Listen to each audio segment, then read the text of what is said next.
I have recently gotten back into dancing classes. So when I was a kid, I used to do ballet, tap and jazz, and I did that from when I was like 5 years old up until 16, I think. And only recently rediscovered a couple of years ago, they actually do provide casual dance classes for adults. I thought it was just for kids. So Yeah.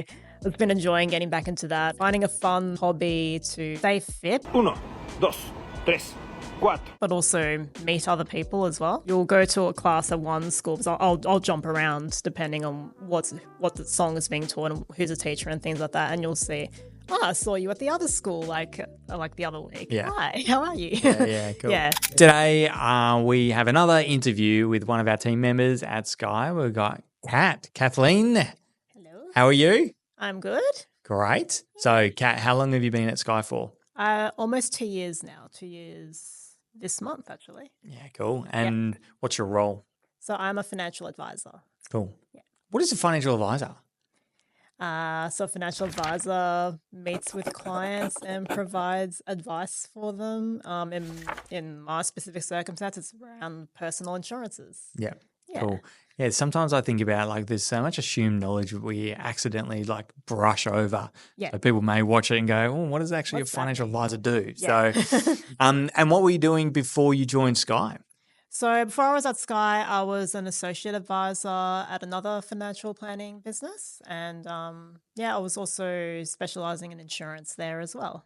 Cool. And when did you first join like the advice industry? Yeah, so I pretty much joined the advice industry like straight after uni, back in 2012 now. Started off in more of an administration and client services position, and then over the years eventually started para planning and became an associate advisor, and now I'm a financial advisor. What's the so as a financial advisor, you're doing a lot of client facing communication, emails, phone calls, meetings. What's the best thing about that type of a role, being an advisor, being client facing, and what's one of the hardest things about it? Okay. So one of the best things is being able to actually like hear the clients say like, oh, thank you so much like for helping me understand, like helping educate clients and just seeing their growth, just seeing their appreciation for the advice. One of the hardest things can be maybe just dealing with some clients, just they feel that they don't really want to learn. So people that are a bit more closed off and they will just they're not really open to your advice and they'll just say, I'll just do it my way. Yeah. Yeah. One of the best things about being client facing is you get to be client facing, you get to see all the good things that the clients experience. Yeah. One of the bad things is you get to see all the bad experiences that the clients and you get to be the forefront of it. Yeah. If we make mistakes at Skye or, if we personally make mistakes, then we're accountable. Definitely. And I guess I just started thinking of the insurance perspective when the clients do need to actually make a claim. That can be very difficult.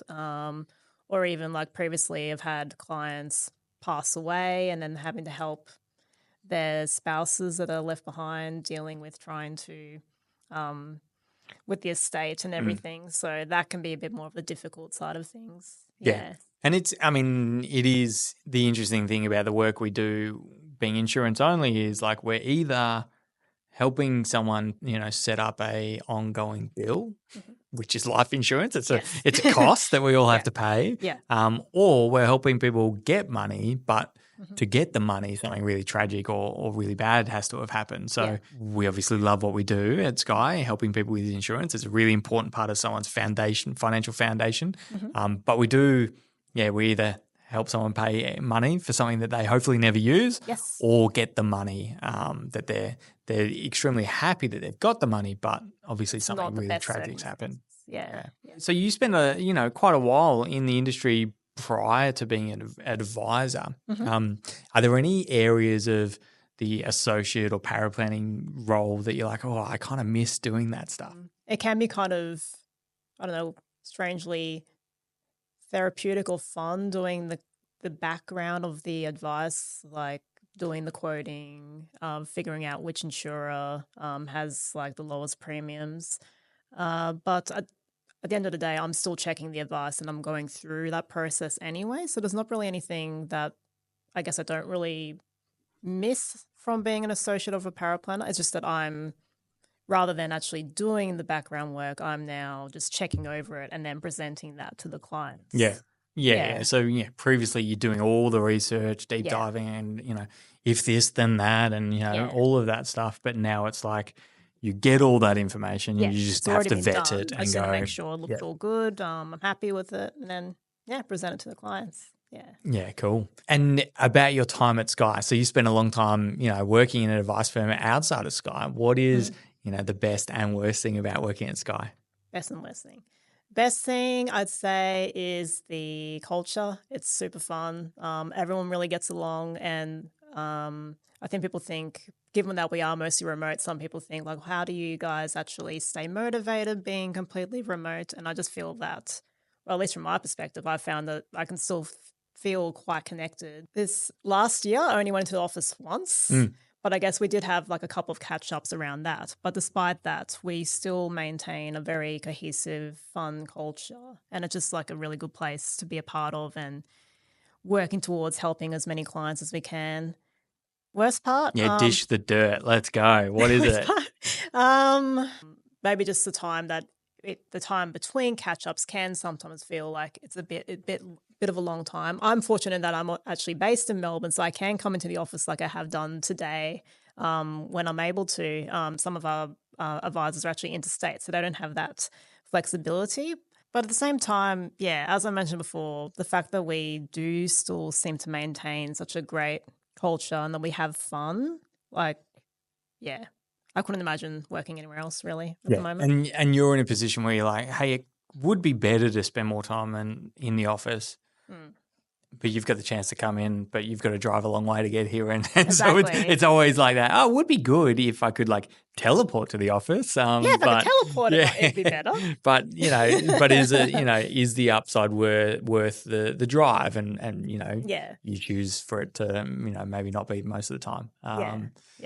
But also just saving on petrol and everything. Petrol and time, just everything. No, I have a lot of empathy for for yourself coming here because I live 8 minutes away. Yeah, there's 2 traffic lights that you almost never get. Those 2 traffic lights, even if you do. Yeah, and it's 8 minutes, and I'm like, 8 minutes. You get 2 traffic lights. You're like, no, what's happened to me today?